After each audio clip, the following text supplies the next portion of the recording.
భారత్ ఏం చేసినా పాకిస్తాన్ కూడా అదే చేయాలని కోరుకుంటుంది. చంద్రయాన్-3 మిషన్ను ఇస్రో సక్సెస్ చేసింది. అందుకే ఇప్పుడు పాకిస్తాన్ సూపర్కో కూడా మూన్ మిషన్ను చేపట్టింది. సొంతంగా ఓ రోవర్ను కూడా తయారు చేసింది. అక్కడితో పాకిస్తాన్ ఆగడం లేదు. పురోగతిలో కూడా భారత్ను 7 ఏళ్లలో పాకిస్తాన్ అధిగమిస్తుందని ఆ దేశ ప్రధాని తాజాగా ఊగిపోతూ బల్లగా గుద్ది మరీ చెప్పాడు.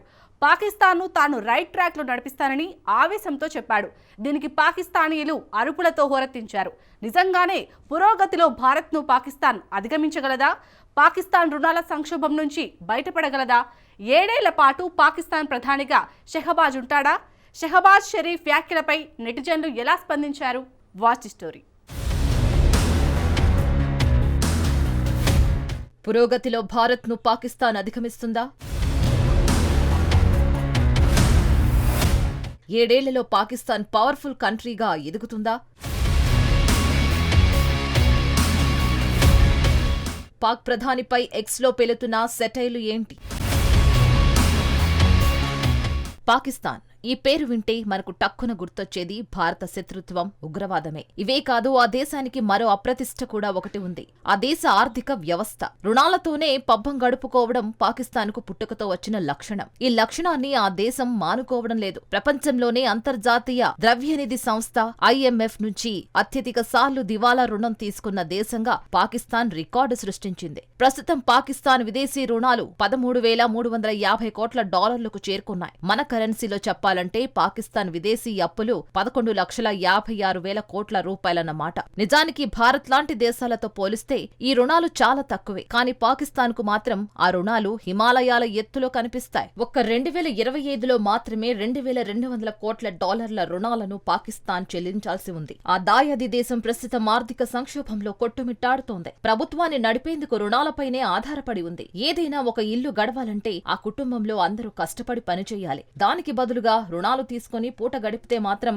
ఉన్న ఆస్తులు చివరికి ఇంటిని కూడా అమ్ముకోవాల్సిన పరిస్థితి తలెత్తుతోంది. పాకిస్తాన్ పరిస్థితి ఇప్పుడు అలాగే ఉంది. ఆ దేశం క్రమంగా ఆస్తులను విదేశాలకు విక్రయిస్తోంది. ఉన్న అప్పులను తీర్చకుండా కొత్త రుణాలను చేస్తోంది. ఆ దేశంలో నిత్యావసరాల ధరలు విపరీతంగా పెరిగాయి. ప్రజల పరిస్థితి అయితే మరీ దారుణంగా ఉంది.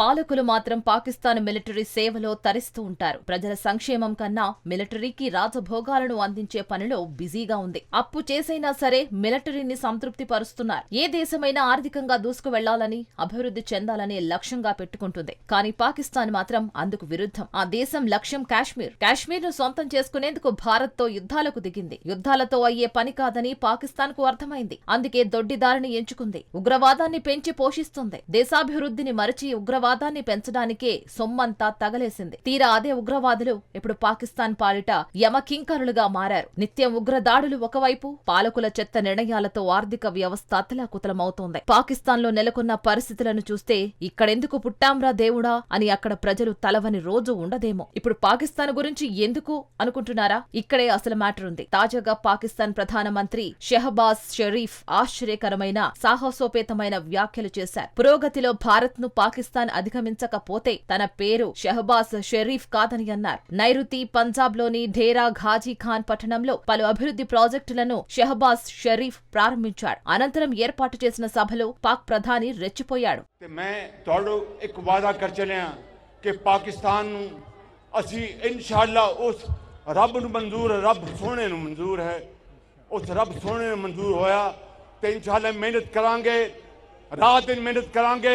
तो एक दिन आएगा कि हिंदुस्तान पिछले छोटे थे, मेरा नाम शहबाज शरीफ नहीं है.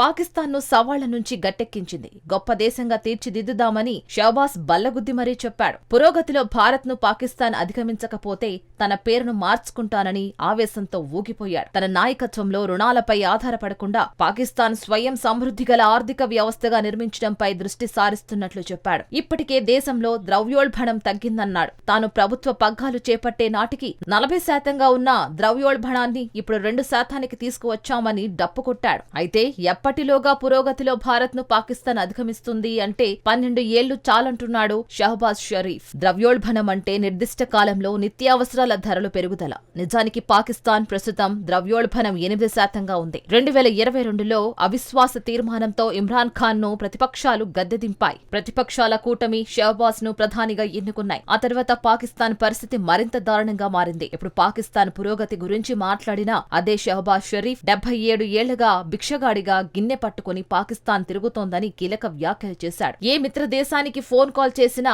అడుక్కోవడానికి అన్నట్లుగా తమ పట్ల ప్రవర్తిస్తున్నారని ఆవేదన కూడా వ్యక్తం చేశాడు. దేశ పరిస్థితిని, అంతర్జాతీయంగా ఉన్న పేరును యథార్థంగా షహబాజ్ చెప్పాడు. పాకిస్తాన్ కు సోదర ముస్లిం దేశాలు కూడా రుణాలు ఇవ్వడం మానేశాయి. माशी दौड़ में, समाजी दौर में, और हम आज 75 साल बाद आज किशकोर लेके फिर रहे हैं, और हम इधर देखते हैं तो कर्जा, इधर देखते हैं तो कर्जा, उधर देखते हैं कर्जा, पीछे देखते हैं कर्जा। आज हम किसी दोस्त मुल्क में जाते हैं तो वो कहते हैं ये आए हैं मांगने के लिए। टेलीफोन किसी को करते हैं तो वो समझते हैं ये मांगेंगे हमसे।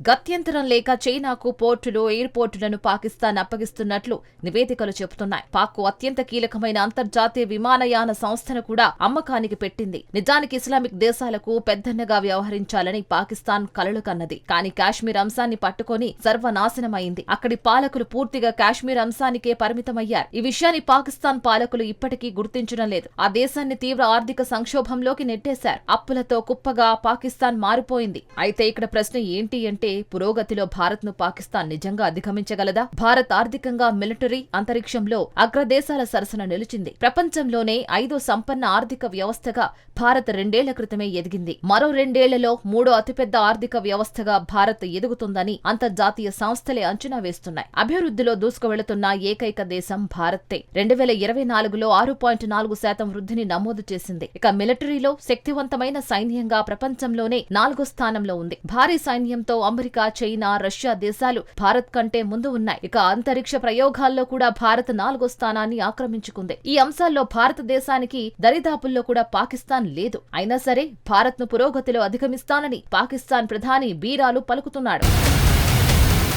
నిజం చెప్పాలంటే భారత్ ను అధిగమించే ప్రణాళికలు పాకిస్తాన్ వద్ద లేవు. ఆ దేశం మిలిటరీ ప్రమేయం నుంచి బయటపడినప్పుడే అభివృద్ధి దిశగా అడుగులు వేయగలదు.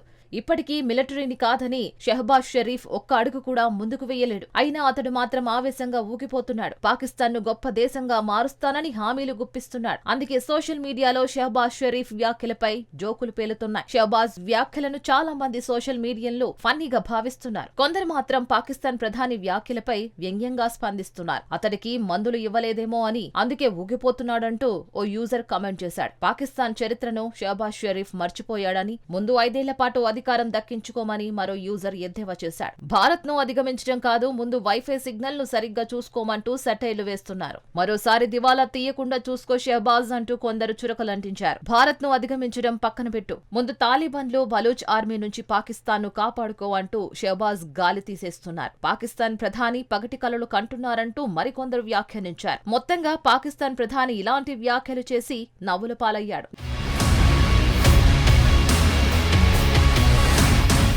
నిజానికి దేశాన్ని అభివృద్ధి దిశగా తీసుకువెళ్తామనడం తప్పు కాదు. ఏ దేశ పాలకుడైనా అదే చెప్తాడు. కానీ తాహతకు మించి వ్యాఖ్యలు చేయడంతోనే షహబాజ్ షరీఫ్ పై సోషల్ మీడియాలు రెచ్చిపోయారు. పాక్ ప్రధాని ఎంత ఊగిపోయాడో ట్విట్టర్ యూజర్లు కూడా అదే స్థాయిలో స్పందించడం విశేషం.